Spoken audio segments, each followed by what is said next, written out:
Hello friends, குவைத்தில் வேலை செய்கிற இந்தியர்கள், பாகிஸ்தானிகள், நேபாளிகள், இலங்கை மக்கள் எல்லோருக்குமே ரொம்ப முக்கியமானது இந்த வீடியோ.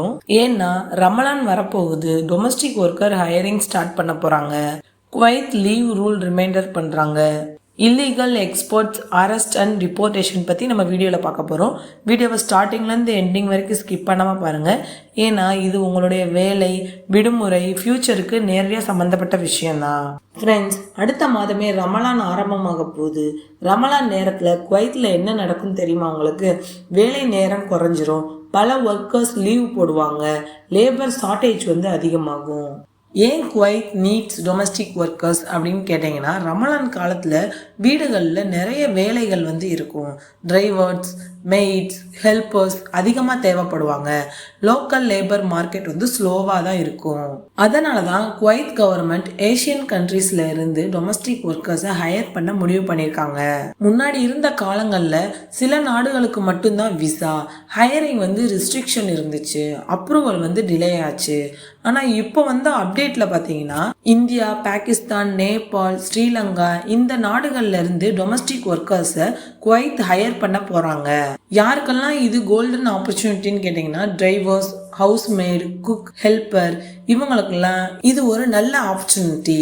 ரமலான் டைம்ல குவைத் வரது ஜாப் சேஞ்ச் அதிகமாக இருக்கும். டிமாண்ட் ஹையா இருக்கும். நெக்ஸ்ட் குவைத் லீவ் ரூல் 2026 அதை பத்தி பார்க்கலாம். இது புதிய சட்டம் கிடையாது. ஆனா மினிஸ்ட்ரி ஆஃப் இன்டீரியர் மறுபடியும் கிளியரா சொல்லியிருக்காங்க. பல வெளிநாட்டவர்கள் லீவ்ல போறாங்க, டைம் எக்ஸீட் பண்றாங்க, விசா கேன்சல் ஆகுது. அதனால குவைத் கவர்மெண்ட் அலர்ட் கொடுக்கறாங்க. Private sector workers maximum 6 month குவைத்துக்கு வெளியே இருக்கலாம். 6 மாசத்தை எக்ஸீட் ஆயிடுச்சு அப்படின்னா ரெசிடென்சி விசா கேன்சல் ஆயிரும். நீங்க லீவ் பிளான் பண்ணும்போது 6 மந்த் லிமிட்டை மறந்துடாதீங்க. 6 மாதம் முடிகிறதுக்கு முன்னாடியே நீங்க குவைத் உள்ள வந்துருங்க.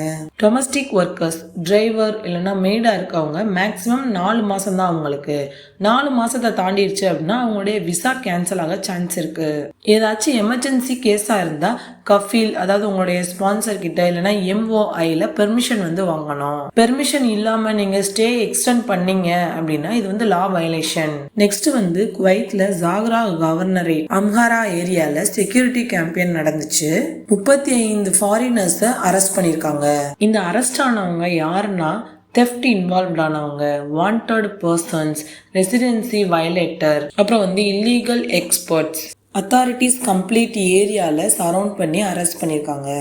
நெக்ஸ்ட் அவங்க எல்லாரையுமே நாடு கடத்துறதுக்கான ப்ராசஸ் ஸ்டார்ட் பண்ணிட்டாங்க. பிளாக் லிஸ்ட் கன்ஃபர்மேஷன் பண்ணுறாங்க. ரிட்டர்ன் டு ஹோம் கண்ட்ரி, அதாவது அவங்களுடைய கண்ட்ரிக்கு அவங்கள ரிட்டர்ன் அனுப்பிடுவாங்க. இம்பார்ட்டன்ட் மெசேஜ் என்னன்னா, குவைத்தில் இல்லீகலாக ஸ்டே பண்ணாதீங்க ஃப்ரெண்ட்ஸ். லா அண்ட் ரூல்ஸை ஃபாலோ பண்ணுங்க. ஷார்ட்கட் எல்லாத்தையுமே அவாய்ட் பண்ணிடுங்க. குவைத் கவர்மெண்ட்டோட மெயின் எய்ம் பார்த்தீங்கன்னா, வெளிநாட்டவர்கள் ரூல்ஸை புரிஞ்சுக்கணும். லீவ் டைம்ல இஷ்யூஸ் வரக்கூடாது. இல்லீகல் ஸ்டே ரெடியூஸ் பண்ணணும். ப்ராப்பர் டாக்குமெண்ட்ஸ் மெயின்டைன் பண்ணணும். கரெக்ட் லீவ் பிளான் பண்ணணும். லீகல் ஒர்க்கர்ஸ் மட்டும்தான் அலோவ் பண்ணுவாங்க. இதுதான் குவைத் கவர்மெண்ட்டோட எய்ம். ஃப்ரெண்ட்ஸ், இன்னைக்கு நம்ம பார்த்த முக்கியமான அப்டேட்ஸ் ஷார்ட் அண்ட் ஸ்வீட்டாக சொல்லணும்னா, ரமலான் டொமஸ்டிக் ஒர்க்கர்ஸ் ஹையரிங் பண்ண போகிறாங்க. இந்தியா, பாகிஸ்தான், நேபாள் சான்ஸ் கொடுக்குறாங்க. குவைத் லீவ் ரூல் ரிமைண்டர் பண்ணியிருக்காங்க. இல்லீகல் எக்ஸ்போர்ட்ஸ் அரெஸ்ட் அண்ட் டிப்போர்டேஷன் பற்றி நம்ம பார்த்துருக்கோம். இந்த வீடியோ உங்களுக்கு ரொம்ப யூஸ்ஃபுல்லாக இருக்கும்னு நினைக்கிறேன். மறக்காமல் நம்ம சேனலை சப்ஸ்கிரைப் பண்ணிக்கோங்க. தேங்க்யூ.